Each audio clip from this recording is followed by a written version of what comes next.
많이 바쁘셨죠? 한 해 많이 바쁘셨습니까? 정신없이 지나갔습니까?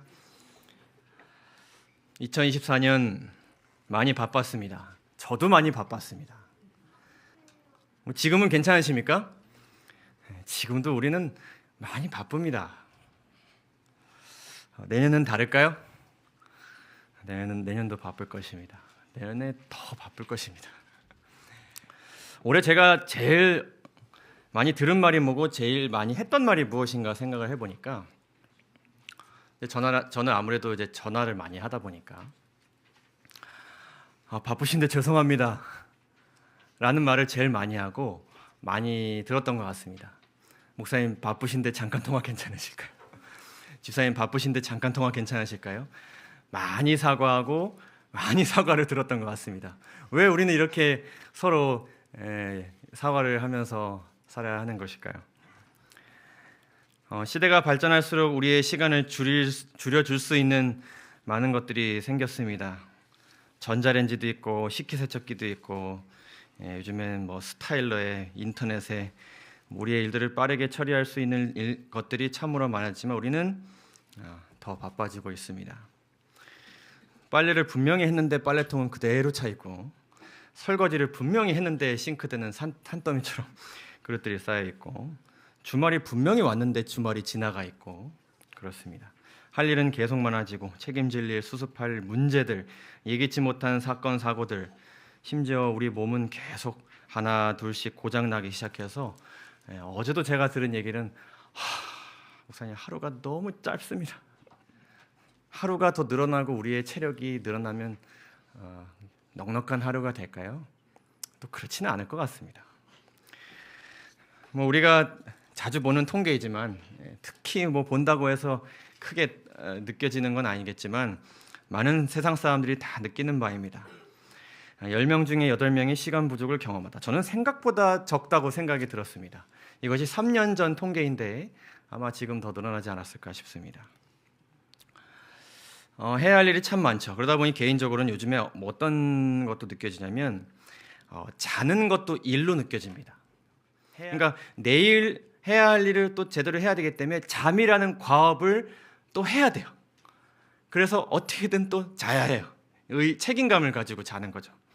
운동도 그렇고 쉼을 보내는 우리의 그 마음 자세가 점점 이제 그러해집니다. 그러다 보니 이렇게 느끼는 사람들이 참 많아요. 삶에 대한 회의도 많아질 뿐더러 쉬는 시간에 대한 이 심리적인 압박감을 느끼는 현대인들이 많다고 하는 것입니다. 쉬어야 된다고 생각을 해서 막상 어떻게든 여가 시간을 가졌는데 그 쉬는 시간 가운데 어떻게 느끼는 거예요? 가만히 있으면 뭔가 이상한 것입니다. 시간이 아까워요. 가만히 있는 내 자신이 조금 이제 약간 불안하고 한심해 보이기도 하고 그래서 지금 심리학자들이 말하는 것은 쉬지 못하는 시대가 아니라 쉼을 누리지 못하는 시대다 이렇게 이야기합니다. 쉼이 있어도 쉼을 누리질 못해요. 그래서 가만히 있으면 이런 생각이 듭니다. 내가 지금 이러고 있어도 되나? 할 일이 없어 보이고 빈둥거리고 무료하게 멍하게 시간을 보내는 내 자신을 보면은 뭔가 잘못된 것 같이 느껴집니다. 그리고 그렇게 보내는 시간들을 보면 왠지 인생을 허비하는 것처럼 보여집니다. 아니면 저 사람은 되게 가진 것이 많나 보다 해서 부러워하기도 하고 심하게는 상대적 박탈감을 느끼기도 합니다. 우리가 아파서 병원에 가면 의사들은 대개 3가지 진단을 내립니다. 그래서 어떤 분들은 병원 가는 게 큰 의미가 없다고 이야기하시죠. 약을 주면서 보통 이렇게 이야기합니다. 무리하지 말아야 합니다. 휴식이 필요합니다. 그리고 일을 줄여야 됩니다. 이것은 의사가 줄 수 있는 가장 현실적이면서도 가장 확실한 처방입니다. 근데 우리가 느끼기엔 어때요? 가장 무의미하고 가장 비효율적이고 가장 의사답지 않은 처방을 주는 것처럼 느껴집니다. 저도 병원에 가서 이런 이야기 들으면 힘이 빠지죠. 그리고 병원을 나오자마자 핸드폰에 찍힌 부재중 전화를 하면서 제가 잠깐 일을 하느라 전화를 못 봐서 죄송합니다. 또 사과하면서 분주하게 사무실로 복귀합니다. 이렇게 정신없고 바쁜 현대사회의 흐름 속에서 마지막 시대를 살아가는 우리들, 더 나아가서 재림 성도의 삶은 어떠합니까? 이러한 삶에서 더해지는 바쁜 일들이 또 있습니다. 경건하게 살아야 하고 좋은 관계를 유지해야 하며 교회에 맡은 바 일들을 해야 하고 선교해야 하고 거룩한 삶을 살면서 또한 빛이 되는 삶을 살아야 합니다. 그러나 우리가 성경에서 보듯이 하나님께서 우리에게 가장 주의하고 경계하라고 강조하신 것은 사실 바쁨이기보다는 오히려 무엇입니까? 게으름이죠. 하나님께서 우리에게 끊임없이 말씀하시는 것은 부지런하라 그러시고 게으르지 말고 열심을 품고 주를 섬기라고 말씀하십니다. 그리고 잠언을 보게 되면 이 게으른 자들에 대한 아주 호된 질책이 있습니다. 게으른 자여 개미에게 가서 그가 하는 것을 보고 지혜를 배우라고 말씀하시고, 또 게으른 자여 내가 어느 때까지 누워 있겠느냐, 내가 어느 때까지 잠에 깨어 있겠느냐, 좀 더 자자, 좀 더 졸자, 손을 모으고 좀 더 누워 있자 하면 내 빈궁이 강도같이 오며 내 곤핍이 군사같이 이르리라 라고 말씀하셨습니다. 그래서 가만히 있으면 어때요? 게으른 자가 된 것 같아요. 근데 하나님께서 우리에게는 분명히 쉼과 멈춤에 대한 강조를 하셨습니다. 그래서 안식일을 주시기도 하셨고, 또 피곤하고 지친 제자들에게 이렇게 말씀하셨습니다. 지나고 피곤한 자들에게 예수께서는 너희는 따로 와서 잠깐 쉬어라고 말씀하신다. 사람의 영적 필요를 위하여 봉사하는 일에 있어서도 쉴 새 없이 사업의 긴장과 분주한 활동 속에 있는 것은 현명하지 않다. 왜냐하면 이렇게 함으로써 개인의 경건성, 개인의 신앙과 믿음과 경건히 살고자 하는 그 동기와 에너지와 그 생활이 무너질 수 있고, 그것에 소홀히 될 수 있고, 정신과 심령과 육체의 능력이 지나친 부담을 받기 때문이다. 우리가 분주하게 살아가면 어때요? 마음의 여유가 없으니까 예민해지고 세상의 것들이 부정적으로 바라봐지게 되고, 무엇보다 무엇이 고장나요? 우리의 육체가 또 고장납니다. 큰 부담을 우리가 받죠. 그런데 이어서 뭐라고 말씀하시냐면, 그리스도의 제자들에게 극기가 요구되며 또한 무엇을 해야 해요? 희생을 해야 해요. 그러나 지나친 열성으로 말미암아 사단이 인간의 약점을 이용하여 하나님의 사업을 훼손시키지 못하도록 주의하지 않으면 안 된다. 저는 이 말씀을 오랫동안 읽지 않을 수가 없었습니다. 지나친 열성은 가지지 말아야 되면서 우리에게 요구되는 건 또 극기와 희생입니다. 이 균형을 우리가 어떻게 잡고 살아갈 수 있을까? 지나친 열성만 피하면 되는 것인가? 그렇지 않습니다. 적당한 바쁨, 그것을 우리가 어떻게 정의 내릴 수 있겠습니까?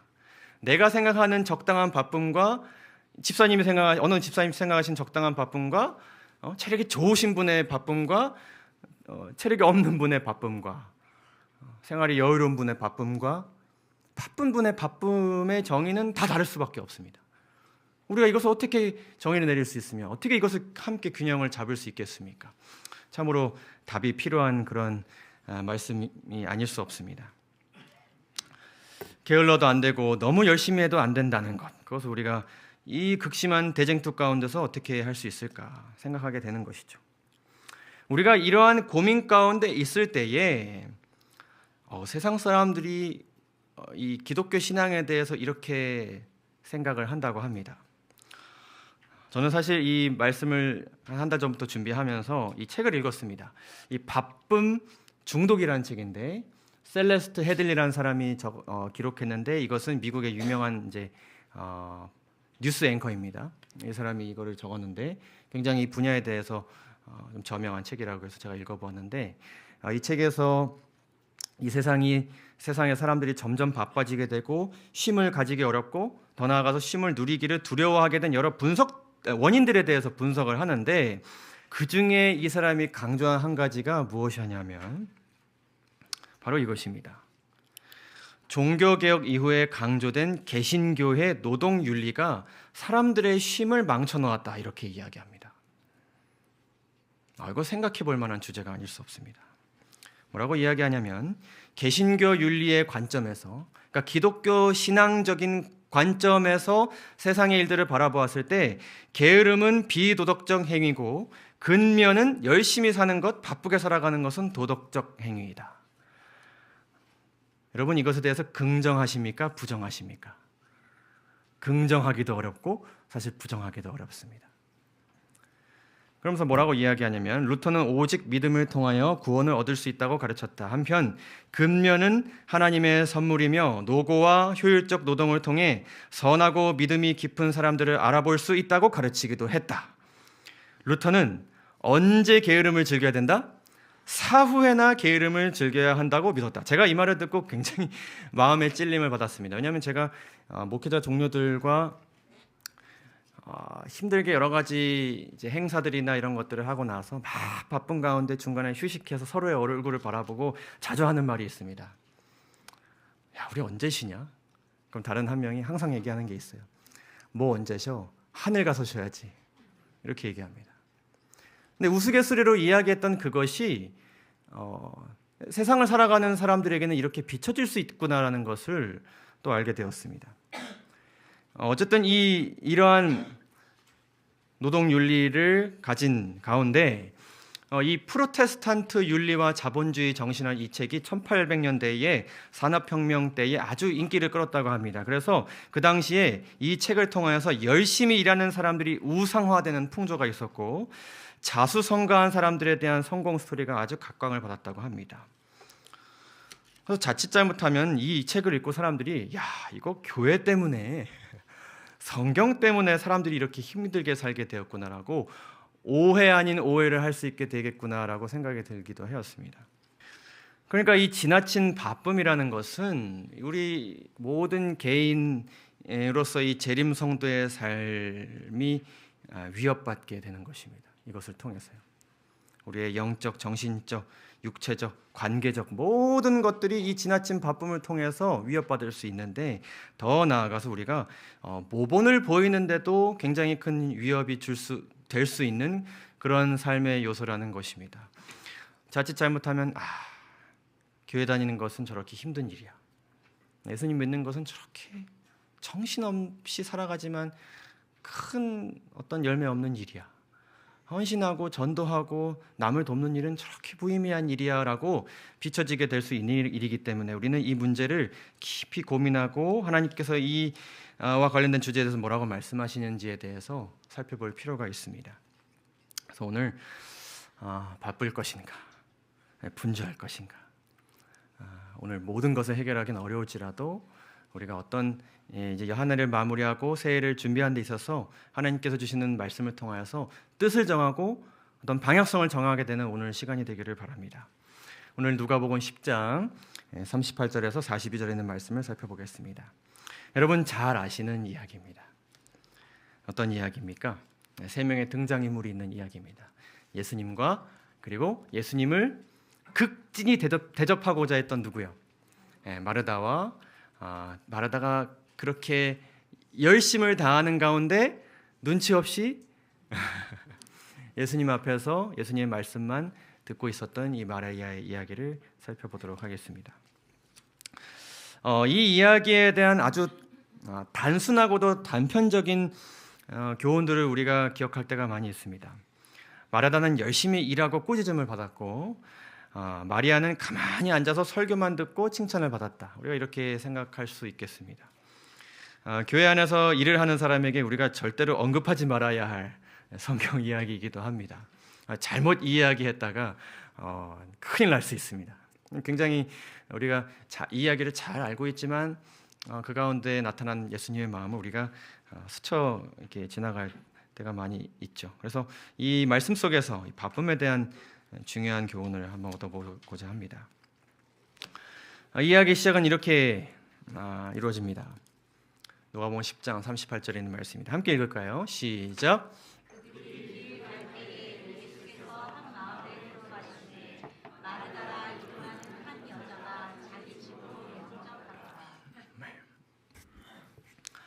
예수님과 제자들 그 무리들이 길을 갈 때에 예수님을 가장 먼저 맞이한 사람이 있습니다. 그 사람이 누구입니까? 마르다입니다. 우리가 이 사람을 쉽게 오해해서는 안 되겠습니다. 이 마르다라는 사람은 행동하는 믿음을 가진 사람의 모본을 보여주는 아주 좋은 예입니다. 요한복음 11장을 보시게 되면 나사로가 이제 병들어 죽게 되었을 때에, 그리고 예수님께서 그분께서 뜻하신 타이밍에 이 가정을 방문하게 되었을 때에 사람들을 맞이하고 또 예수님을 가장 먼저 맞이한, 그리고 심지어 예수님께서 오신다는 말을 듣고 곧 즉시 나가서 예수님을 맞이한 사람은 바로 마르다입니다. 몸이 이렇게 반응하는 사람입니다. 해야 할 일에 대해서, 그리고 남을 대접하고 손님을 맞이하는 데 있어서 이렇게 몸이 움직이는, 엉덩이가 들썩 움직이는 그런 사람입니다. 그래서 여러 영감의 글을 보게 되면 종교 활동에 매우 바쁘며 선행을 많이 하고 즐겨 봉사하는 마음을 가진 사람으로 이야기합니다. 이 집에 예수님께서 자주 방문하셨죠. 근데 예수님께서 이 집을 혼자 방문하지 않으셨어요. 항상 무리들을 대동해서 오셨습니다. 한두 번도 아니고. 예수님께는 참 그 집에만 가면 위로가 있고 기쁨이 있고 웃음이 있으셨겠지만, 이 손님을 대접하는, 특별히 이 나사로가 죽었을 때 마치 가장처럼 움직였던 이 마르다에게 이 손님을 대접하는 일이란 굉장한 일이었을 것입니다. 음식도 아마 잘했을 것 같고요, 손이 빨랐을 것 같고요, 또 손이 클 것 같기도 할 것 같습니다. 또 예수님을 보고자 여러 이웃 사람들이 기웃기웃 왔을 것입니다. 어떻게 예수님 것만 또 준비했겠습니까? 많이 또 준비하지 않았을까 싶습니다. 그래서 본의 아니게 여러 해프닝들이 있었을 것이고, 여러 정신없는 가운데 때로는 불쾌한 일들도 있었을지 모르겠습니다. 이날도 마르다는 열심히 손님을 대접하기 위해서 발빠르게 왔다 갔다 했습니다. 싱크대에는 그릇이 산더미처럼 쌓여가고, 열심히 설거지도 하면서 음식도 하면서 그렇게 분주하게 시간을 보냈을 것입니다. 그 모습에 대해서 이렇게 기록합니다. 그에게 마리아라 하는 동생이 있어 주의 발 아래에 앉아 그의 말씀을 듣더니 마르다는 준비하는 일이 많아. 무엇이 분주했다고요? 마음이 분주한지라. 오늘 우리가 이 마음이 분주했다라는 이 표현에 대해서 우리가 좀 생각해 보고자 합니다. 이것은 바쁜 것이랑 좀 다릅니다. 바쁜 것이랑 좀 다릅니다. 그리고 바쁜 것보다 더 강한 표현입니다. 그리고 이 마음이 분주하다라는 표현은 마음이 따로 분주하다 이렇게 따로 번역된 두 단어가 아니라 마음이 분주하다라는 하나의 단어입니다. 이것은 이제 사전적으로도 시끄러워서 정신이 어지러워지는 듯하다 이런 표현이에요. 굉장히 이렇게 소음 공기가 막 있는 가운데서 일을 하는 상태, 그런 상태를 이야기하는 것이죠. 그래서 원어에서도 이리저리 바쁘고 수선스럽다. 또 이것을 번역한 그 원래 그 히브리어를 보게 되면 이런 표현이 있어요. 굴복당하다. 그리고 괴롭힘을 당하다.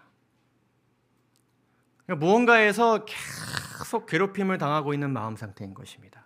해결도 안 되고 수습도 안 되고, 근데 나를 괴롭히는 것들이 계속 괴롭히고 있는 그런 상태인 것이죠. 그래서 재림교회 주석을 보게 되면 마르다는 손님 접대에 필요한 잡다한 일에 대한 압박감으로 인해서 마음이 어수선하고 경황이 없었다. 그러니까 지금 이 마르다가 가지고 있는 문제는 일이 많아서 바쁜 것보다도 그로 인해 뭐가 분주한 것이 문제였어요. 마음이 분주한 것이 문제였습니다. 그래서 우리는 우리 스스로에게 그런 질문을 던질 수 있겠습니다. 우리는 바쁘게 살아가고 있습니까? 아니면 분주하게 살아가고 있습니까? 주님께서 이 분주한 것에 대해서 이렇게 표현하셨습니다. 예수께 나아가 이르되, 마르다가 예수님께 나아가서 이렇게 이야기합니다. 주여, 내 동생이 나 혼자 일하게 두는 것을 생각하지 아니하시나이까? 그를 명하사 나를 도와주라 하소서. 주께서 대답하여 이르시되, 마르다야 마르다야, 네가 많은 일로 마음 가운데 무엇이 있다? 염려하고 근심하고 있다. 이것이 분주한 상태입니다. 그래서 우리는 내가 분주한지 혹은 바쁜지를 확인할 수 있는 증거들이 있어요.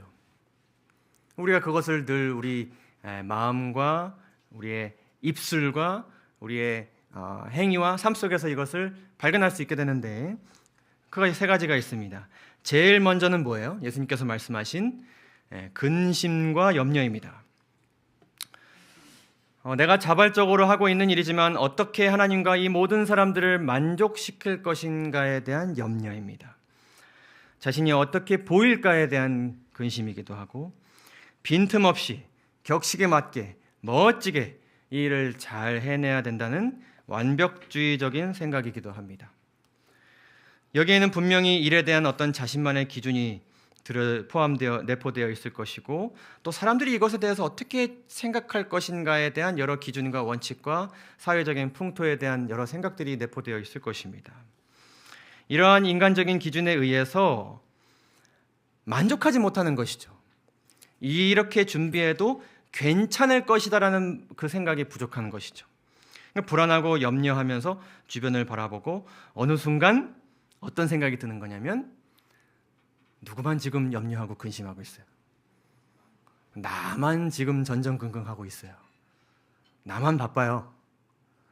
그러니까 이제 뭐가 나오게 돼요? 나만 이것을 감당한다는 것에 대한 불평과 불만이 나옵니다. 나만 힘들고, 나만 모든 책임을 지고 있고, 나만 이 일의 중요성을 알고 있어요. 나만 이렇게 해야 된다는 것을 인지하고 있어요. 그렇게 생각이 들 때 있지 않습니까? 하나님의 일이라면 우리가 더 그렇게 생각할 수 있을 것입니다. 나만 선교가 중요한 것 같아요. 나만 이 문제를 심각하게 여기는 것 같아요. 나만 영혼을 생각하는 것 같아요. 나만 빨리 해야 될 것 같아요. 다른 사람은 어때요? 느긋해요. 괜찮대요. 큰 문제 아니래요. 지금 해결해야 될 문제가 아니래요. 모든 일을 내가 다 감당하고 있다는 그 생각 가운데 이 바르다가 있었습니다. 그러면 이러한 마음 가운데 있으면 이제 그런 생각이 누구에게로 향하게 될까요? 다른 사람에게 향하게 될 수밖에 없습니다. 나만큼 바쁘게 감당하지 않는 주변 사람들, 가정이든 회사든 교회에서든 말이죠. 나에 비해 눈치 없이 여유로워 보이는 사람들, 내가 하는 일에, 이 중요한 일에 관심 없어 보이는 사람들에 대한 부정적인 생각, 더 나아가서 그들에 대한 부정적인 말과 행동으로 그것이 이어집니다. 이것이 겉으로 드러나는 그 분주함이 야기하는 가장 대표적인 외적인 열매죠.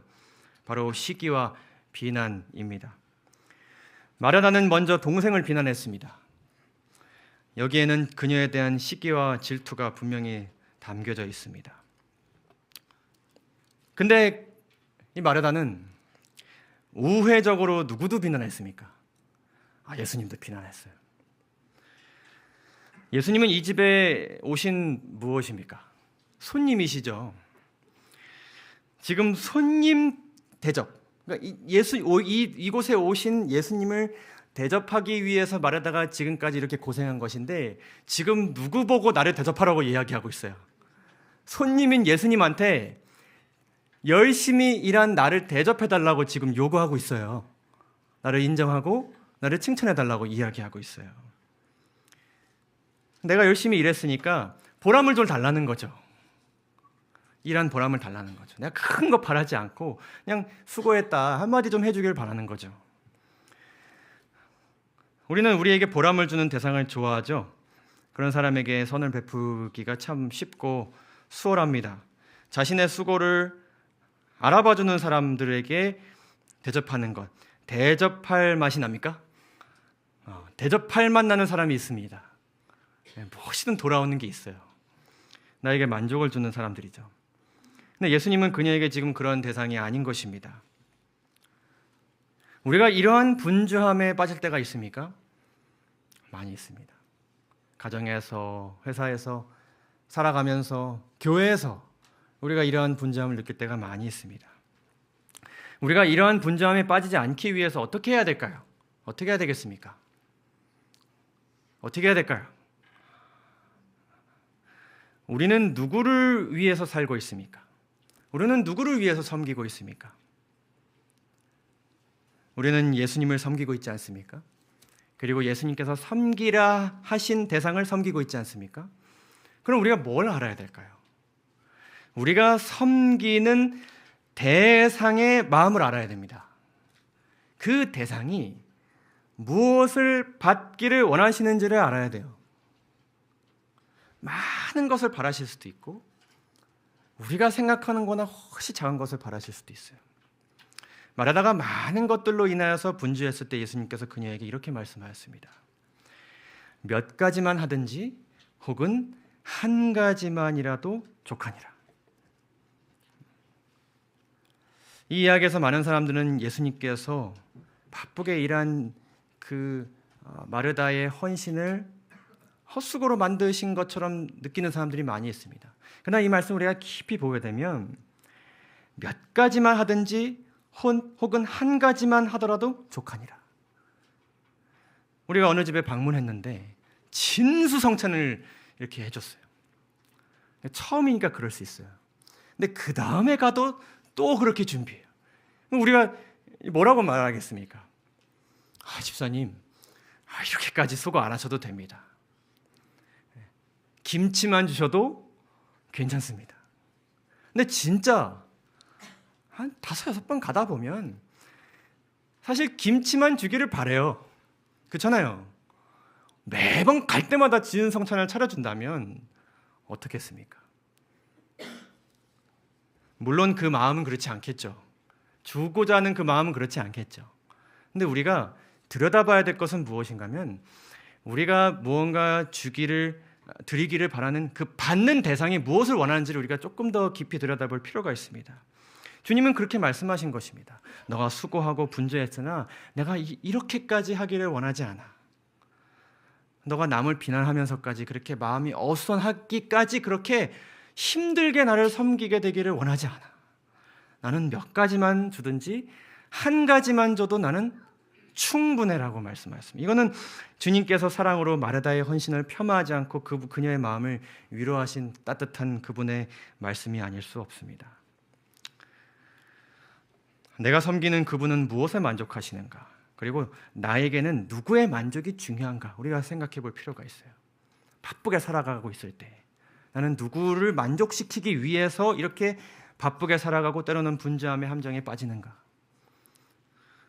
그 대상은 이렇게까지 바라지를 않는데 내가 달려나가고 내가 분주해짐으로 인하여서 혹은 그 사람에게 나에게 보람을 달라고 강요하지는 않는가? 내가 괜히 더 그렇게 해서 그 상대의 마음을 오해하지는 않는가? 우리가 생각해 볼 필요가 있습니다. 우리는 주님과 우리의 이웃들이 무엇에 만족하는지 우리는 알고 있습니까? 알고 있다고 생각이 들지만 잘 모를 수 있습니다. 우리가 그것을 잘 알아야 엉뚱한 것을 주지 않을 수 있습니다. 누군가는 집에 찾아오는 것을 원하지만 누군가는 그렇지 않을 수 있습니다. 누군가는 대화를 길게 하기를 원하지만 누군가는 짧게 문자 한 통으로 위로를 주기를 원할 수 있습니다. 각자의 믿음의 분량이 다 다르고 마음의 폭이 다 다릅니다. 관심의 분야가 다르고 받은 은사가 다 다르기 때문에 서로 받고자 하는 것, 그 상태에 필요한 것 다 다른 것입니다. 때로는 우리가 그것을 모른 채 일방적으로 내 마음이 앞서서 마음 많이 받았으니 불도저처럼 그 사람의 마음 가운데 들이미는, 그래서 우리가 괜히 바쁘고 분주해지면서 그 마음을 받아주지 못하는 상대를 탓할 때가 얼마나 많은지요. 제가 그럴 때가 참 많이 있는 것 같습니다.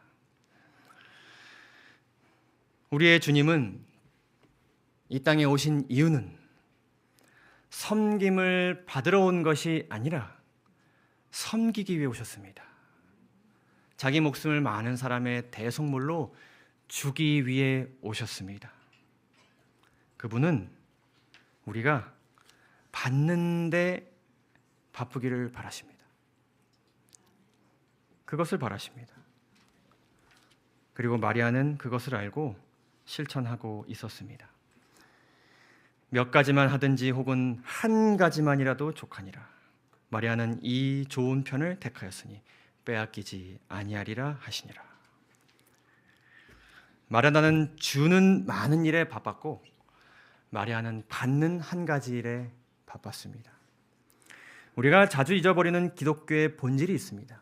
기독교 신앙은 주는 신앙이 아닙니다. 주기만 하는 신앙이 아닙니다. 우리가 이것을 많이 오해할 때가 있어요. 거저 받았으니 거저 주라고 말씀하셨습니다. 거저 받는 일이 없으면 거저 주게 되지 않는 우리입니다. 우리는 주어야 하는 사람들이 아니라 넘치게 받았으니 주게 되는 신앙을 하는 사람들입니다. 그래서 우리는 받아야 되는 것이죠. 주고자 하시는 마음을 가진 분의 앞에 가서 받기에 바빠야 하는 사람들입니다. 물이 없는 우물에서 물을 박박 긁어서 어떻게든 남에게 주어야 하는 의무가 우리에게 하나님께로부터 주어지지 않았음을 우리가 기억하게 되시기를 간절히 바랍니다. 주님께서 우리에게는 넘치게 먼저 주기를 바라십니다. 그리고 받기를 바라십니다. 받은 다음에 주어라라고 말씀하시는 분이 우리 하나님이십니다. 마르다가 행한 여러 가지가 있었으나 한 가지의 절대적인 중요한 한 가지가 결여되어 있었습니다. 그것은 받는 것이었습니다. 마리아는 늘 이 자리에 있었습니다. 마리아가 선택한 좋은 편은 주의 발 아래 있는 것이었습니다. 마리아는 주의 발 앞에 엎드렸습니다. 그리고 주의 발 앞에 그녀의 마음을 드렸습니다. 겸손의 마음이죠. 항상 낮은 자세로 주려고 하시는, 무언가를 나눠주려고 하시는 그 현장에 즉시 가서 발 앞에 가장 가깝고도 겸손한 그 자리에서 주는 것을 하나도 놓치지 않기 위해서 애썼던 그러한 사람이었습니다. 그런데 혹 누군가는 이렇게 생각할 수 있겠습니다. 우리의 수고가 이 정도밖에 평가받지 못한다면 참 곤란한데, 이렇게 생각할 수 있겠습니다. 겉으로 보기에 조용히 앉아서 그리스도의 말씀을 묵상하면서 명상에 잠기는 것, 참으로 쉬운 일이고 쉬운 일처럼 보이고 그 쉬운 일을 하는 사람들만 마치 칭찬받는 것처럼 느껴지는 분들이 있으실 수 있겠습니다. 그러나 우리의 삶을 돌이켜보면 어떻게 보면 가장 쉬운 일이죠. 20명을 대접하는 일보다 발 앞에 엎드려 말씀 듣고 기도하는 게 더 쉬운 일 아닙니까? 근데 우리는 뭐를 더 우선시합니까? 보통 이 쉬운 일보다 뭐를 더 우선시합니까? 그 대접하는 일 때문에 우리가 이 쉬운 일을 망각하고 살아가지는 않습니까?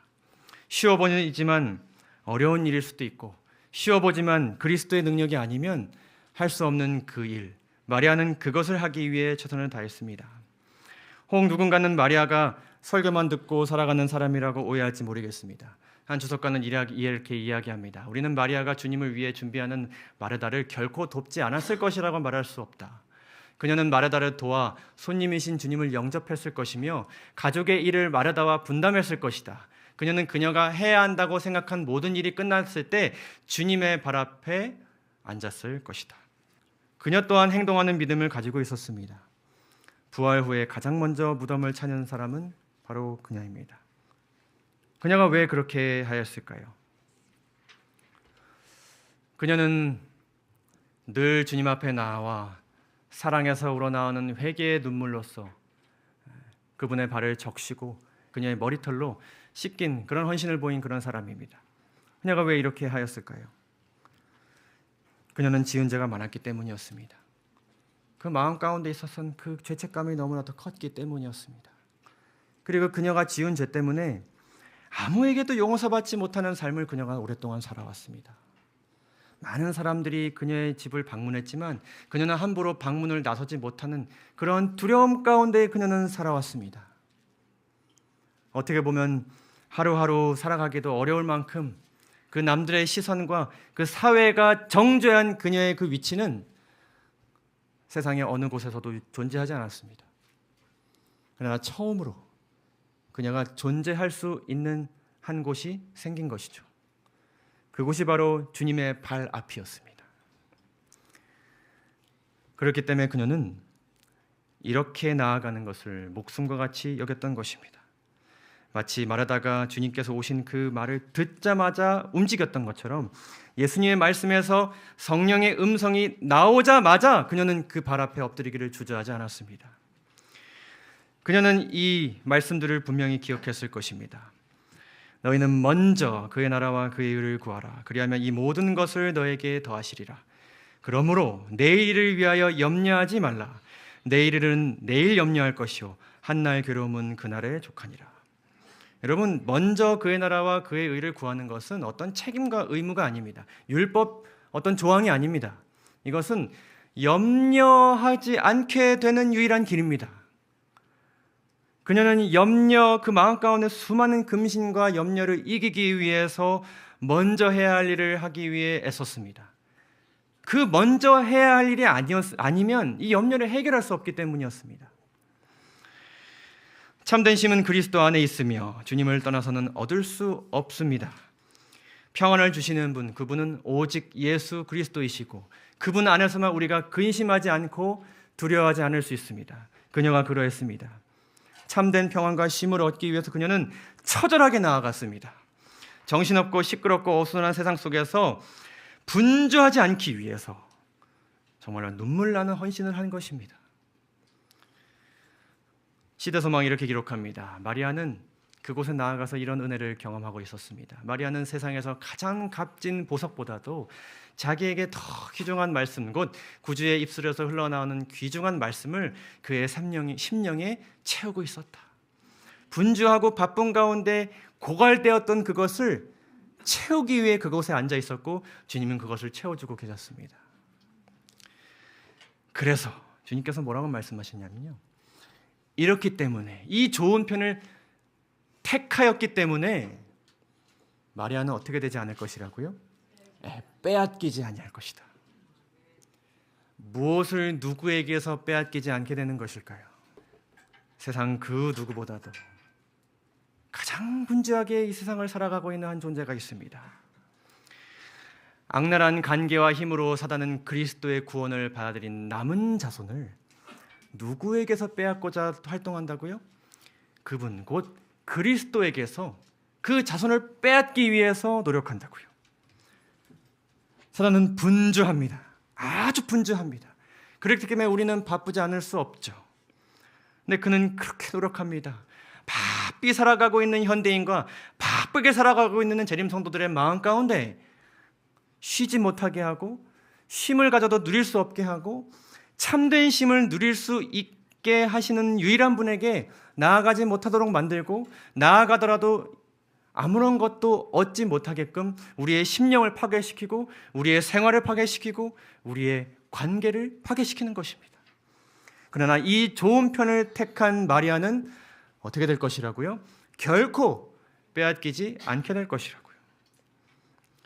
분주함으로 그리스도를 잃어버리지 않게 되시기를 간절히 바랍니다. 수고하고 무거운 모든 짐지자들아 다 내게로 오라고 말씀하십니다. 내가 너희를 쉬게 하리라.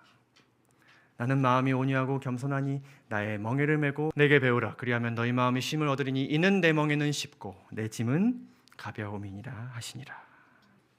여러분, 내년은 좀 수월해질까요? 아니요.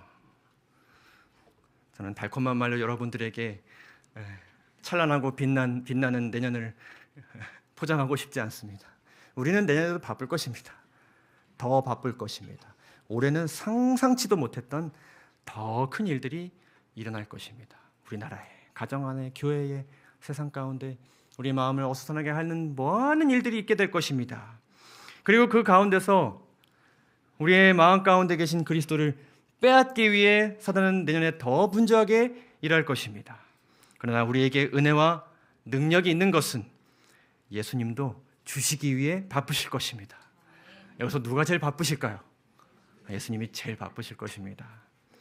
2025년 바쁘게 살아가시겠습니까? 아니면 분주하게 살아가시겠습니까?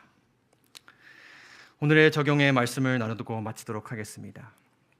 먼저 개인적인 적용을 나누고자 합니다. 바쁜 현대 사회 속에서 재림 성도로 신실하게 살아가고자 노력하다 보면 누구나 언제든 이 분주함의 함정에 빠질 수 있음을 기억합시다. 여러분, 우리가 이것을 인정하는 겸손이 필요합니다. 나는 감당할 수 있다고 생각할 때 사단은 그 틈을 칠 것입니다. 우리는 늘 그런 함정에 빠질 수 있습니다. 지금 내가 바쁜 것인지 분주한 것인지 내 삶 가운데 하나님께서 보여주는 여러 가지 열매들을 확인함으로 인하여서 내 자신과 주변과의 관계를 유심히 살펴보고 덜 바빠도 되는 것이 분명히 있을 것입니다. 그것이 무엇인지를 살펴보시기 바랍니다. 그리고 내가 분주하게 느껴진다면, 분주하게 살아간다고 느껴진다면 살기 위해서 열리를 제쳐두고 즉시 예수께 달려가셔서 그분의 능력과 임재를 구하시기 바랍니다. 때로는 다시 활기 있는 헌신을 얻기 위해 잠깐 쉴 줄 아는 용기를 가지시기 바랍니다. 그래도 됩니다. 그것이 오래돼서는 안 됩니다. 주님께서 얼마나 쉬라고 하세요? 잠깐 쉬라고 하시고 이 잠깐의 쉼은 다시 주님을 위해 헌신하기 위한 잠깐입니다. 그러나 이것을 잠깐이라도 가지기 위해서 우리에게 용기가 필요합니다. 잠깐 멈춰야 하고 내려놔야 되는 것들이 있기 때문에 쉽지 않습니다. 그러나 그것을 달라고 여러분 간구하시기 바랍니다. 분주한 가운데 계속 스스로를 채찍질하지 마시기 바랍니다. 그렇게 할 때 하나님께서 우리에게 필요한 사랑의 동기와 넉넉한 영적 에너지를 허락하실 것입니다. 그러나 여러분 이것으로는 조금 부족합니다. 조금 부족합니다. 우리에게 더 필요한 적용의 교훈들이 있어요. 교회정을 보면 이렇게 기록합니다. 하나님을 위해서 일하는 모든 사람은 마르다의 특성도 필요하고 마리아의 특성도 겸하여 필요하다고 말씀하십니다. 우리는 그 좋은 편을 택하면서도 주님께서 우리에게 주시는 의무들을 또 열심을 다해 바쁘게 행해야 됩니다. 우리에게는 즐겨 봉사하는 특성도 필요하고 진리를 진정으로 살아가는 특성도 필요합니다. 이 일을 하기 위해서 우리가 얼마나 바쁘게 살아가야 합니까? 뭐라고 말씀하시냐면 시대소망에서 우리 모두가 그러한 두 특성을 소유해야 되는데 모든 교회 안에는 이 일을 위해서 존재하는 지체들이 있다는 것입니다. 교회 안에는 어떤 사람들도 있어요. 마리아와 같은 사람도 있고 마르다와 같은 사람도 있어요. 한 무리는 종교 활동에 지극히 분주하며 선행을 많이 하는 모본입니다. 또 한쪽에서는 어떤 모본이에요? 마리아와 같은 그런 품성을 가진 사람. 우리가 그러한 분주함 가운데 빠지지 않기 위해서는 그것을 홀로 이루기가 어렵습니다.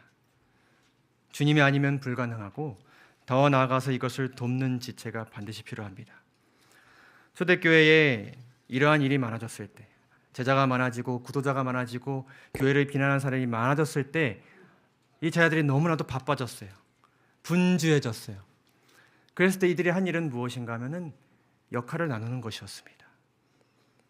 다 분주하게 뼈를 깎으면서 감당하는 것이 아니라 사람을 택하여 그것을 나눈 것이었습니다. 우리가 함께 실천하기를 바랍니다. 형제가 마음에 분주하면서 벗어날 수 있도록 돕는 지체가 되기를 바랍니다. 제가 한때 너무나도 분주하게 제 몸을 갈아 넣으면서 살아가고 있을 때 우리 김옥희 집사님 저에게 오셔서 한 말씀 주셨습니다. 한 2, 3년 전이었던 것 같아요. 교회가 급성장하고 사람들이 갑자기 많아질 때에 집사님 우리 저에게 말씀하셨어요. 혼자 다 짊어지지 않으셔도 됩니다. 이제 짐을 함께 나눠줄 형제들이 많아졌잖아요, 목사님. 이렇게 말씀 주셨어요. 저는 이제 교회에 오는 대상들을 내가 분주하게 섬겨야 되는 대상으로만 바라봤는데 내 짐을 나눠줄 수 있는 지체들을 하나님께서 보내셨구나 이렇게 생각할 수 있게 되었어요. 우리는 다양한 방법으로 형제의 짐을 들어줄 수 있을 것입니다. 마음 상태를 물어보는 것, 손을 거두는 것, 우리가 모든 일에 다 개입할 수 없으니 기도해 주는 것 필요할 것입니다. 나만큼 분주하고 나만큼 힘들고 티가 나진 않겠지만 그 마음 가운데 극심한 대장투가 있을 것입니다. 가정에서는 교회에서든 어떤 원인이든지 간에 누군가 분주하게 화를 낼 수 있습니다. 주저앉을 수 있습니다. 표정이 안 좋을 수 있습니다. 성실하던 사람이 갑자기 게을러진 것처럼, 믿음이 상실된 것처럼, 잘못된 방법으로 살아가는 것처럼 보일 수 있습니다. 그러나 우리가 그것을 도움을 줘야 하고 또한 때로는 도움을 받을 줄 알아야 합니다. 우리는 신앙생활에 임하는 각자의 감정의 폭과 은사와 체력과 믿음의 분량 등을 고려해서 배려하는 지체가 되어야 합니다. 누군가는 달릴 수 있고 때로는 멈출 수 있습니다. 멈출 때 누군가 그 자리를 메꿀 수 있고 또한 메꿔졌기 때문에 또 보답할 수 있습니다. 우리 모두 목숨 바쳐 하나님께 헌신해야 하지만 누구든 더 나은 헌신을 위해 잠시 중요한 선택과 결단을 내릴 수 있습니다. 잠시 말도 모르게 교회를 안 나올 수도 있고 잠시 요청하여서 책임을 내려놓을 수도 있습니다. 우리는 그러한 행위를 비난하고 더 달려야 한다고 말하기보다는 그리스도 안에서 충분한 안식과 힘을 얻을 수 있도록 격려하고 기도해 주도록 합시다. 도움을 주었다면 때로는 받을 줄도 알고 기도 요청을 들어줬다면 요청을 할 줄도 알고 도움을 주었다면 하나님께 영광 돌리고 도움을 받았다면 감사함으로 보답하는 우리 모두가 되기를 간절히 바랍니다. 그리고 무엇보다 하나님께서 만족해 하시는 헌신이 무엇인지를 기억하는 우리 모두가 되기를 바랍니다. 이 마지막 시대에 하나님께서 내 이름을 위하여 견디고 게으르지 아니한 자들을 안다고 말씀하십니다. 하나님께서 끝까지 우리 모두를 지키고 보호하실 것입니다. 마지막으로 호소합니다. 2025년도에도 많이 바쁘겠지만 그리스도로 인해 돕는 지체로 인해 함께 읽을까요? 그 다음부터 체험이 있고 회복이 있고 자라남이 있고 열매가 있고 변화가 있고 승리가 있고 만족가 있고 보람이 있는 한 해가 되기를 바랍니다. 말씀을 마치겠습니다. 감사합니다.